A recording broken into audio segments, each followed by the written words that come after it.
আমি আরেকটা ভিডিও নিয়ে চলে আসলাম আপনাদের কাছে। সবাইকে সালাম। আজকের জাফলংয়ের দৃশ্যটা একটু ভিন্ন রকমের। তো আপনারা দেখতে পাচ্ছেন বাচ্চাদের উৎফুল্লতা, বলের মধ্যে বাচ্চারা যে এনজয় করছে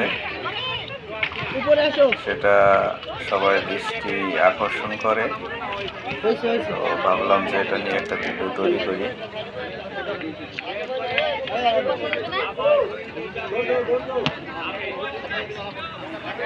তো দর্শকরা, এই রাইডসটার নাম হচ্ছে ওয়ার্কিং ওয়াটার বল।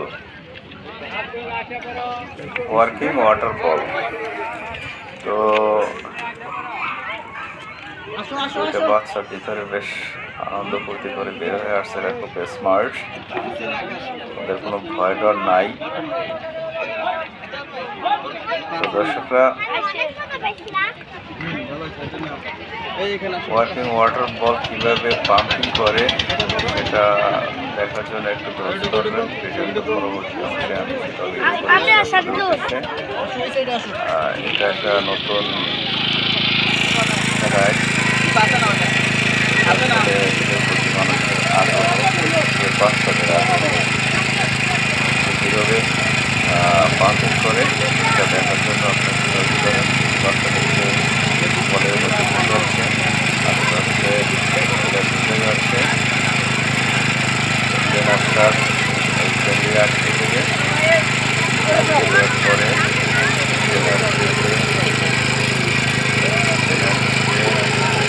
পাম্পিং করতে অর্থাৎ সিলিন্ডার খোলাবে।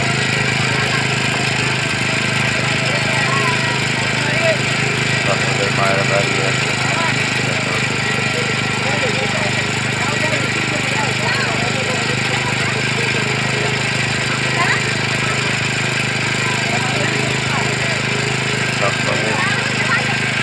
পাহাড়ি নদীতে পানির স্রোত কম, পানি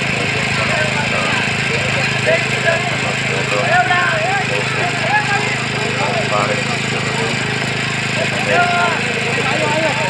পানি বৃদ্ধি পায়।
এই পাহাড়ি নদীর নাম হচ্ছে ফিনাইল নদ।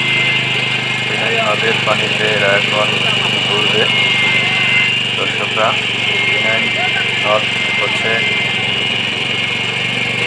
ভারতের মেঘালয় প্রদেশ থেকে পাহাড়ি ঝর্ণা এই নদী দিয়ে বাংলাদেশে প্রবাহিত হয়। এই জায়গাটা সবচেয়ে বেশি মজার হয় তখনই যখন পাহাড়ি বৃষ্টি হয়।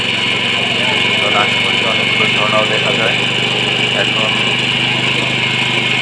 এই ঝর্ণার দেখা মেলে না, এখন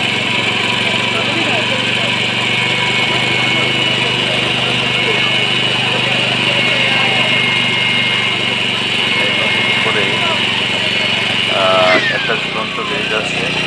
ঝুলন্ত ব্রিজের নাম হচ্ছিল ডাউকি ব্রিজ। এই ডাউকি ব্রিজ দিয়ে ইন্ডিয়ার মেঘালয়ের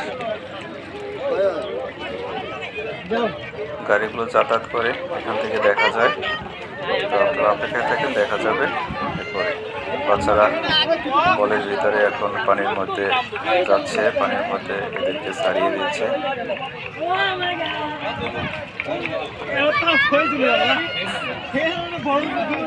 ছেলেরা সবসময় দুষ্টই হয়।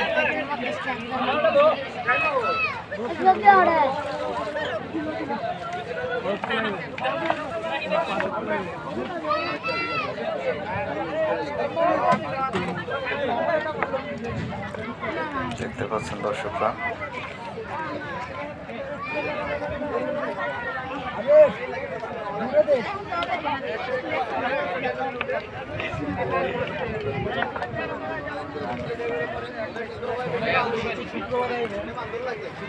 ছোট ছোট বাচ্চাদের 5-7 মিনিট নদীর মধ্যে ঘুরে, অর্থাৎ ওই বেলুনের মধ্যে থাকে, প্রত্যেকের 100 টাকা করে দিতে হয়। তাহলে একটু বেশ ভালো ইনকাম করে দৈনিক।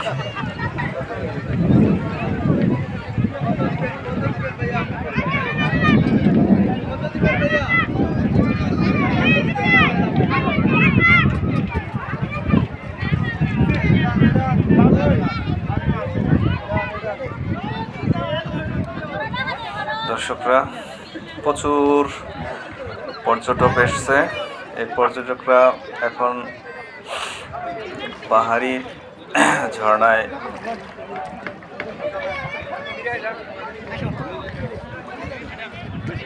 অপগ্রহণ করছে।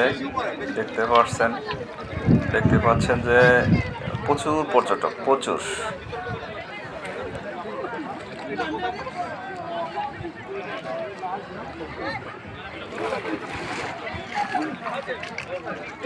পর্যটকদের বসার জন্য যে ছাতাগুলো আছে, এখানে বসলে 100 টাকা করে দিতে হবে। আর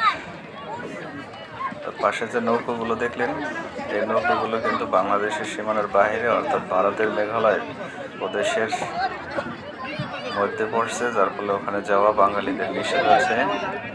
ইন্ডিয়ান বর্ডার গার্ড সেখানে বাঙালিদের ঢুকতে দিচ্ছে না। বিশেষ করে আমাদের চোখে পড়লো যে ইন্ডিয়ান বর্ডার গার্ড এর আগে এতটা কড়াকড়িভাবে প্রতিহত করতো না। হয়তো কিছু কিছু ছেলেপেলে নদী সাঁতরিয়ে ইন্ডিয়ান বর্ডারের মধ্যে ঢুকে যেত, কিন্তু এখন সেটা করতে দিচ্ছে না। এনজয় আর এনজয়, সবাই এনজয় করছে। বাংলাদেশের বিভিন্ন প্রান্ত থেকে যারা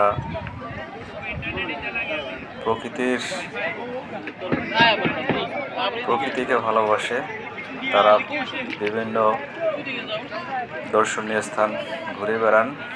তো এখানে ঠিক সেই পরিমাণের মানুষের উপস্থিতি মনে হচ্ছে, সবাই দূর দূরান্ত থেকে আসছে। কারণ এখানে আঞ্চলিক ভাষার সাথে দর্শকদের কারো মিল পাওয়া যায় না। ওই সেই ঝুলন্ত bridge, Dawki bridge, Indian border, BSF এর উপস্থিতি দেখা যাচ্ছে। এই অংশটা ইন্ডিয়া, আর এই অংশটা বাংলাদেশের ভিতরে পড়ছে। দর্শকরা, ভিডিও করার চেষ্টা করলাম, ভালো হয়েছে কিনা খারাপ হয়েছে কিনা যাই হোক, আপনার মন্তব্য করবেন, উৎসাহ দেবেন। আর পারলে আমার ইউটিউব চ্যানেলটা সাবস্ক্রাইব করবেন। পরবর্তীতে আরও চেষ্টা করব ভিডিও ভালো করার জন্য। সবাইকে ধন্যবাদ।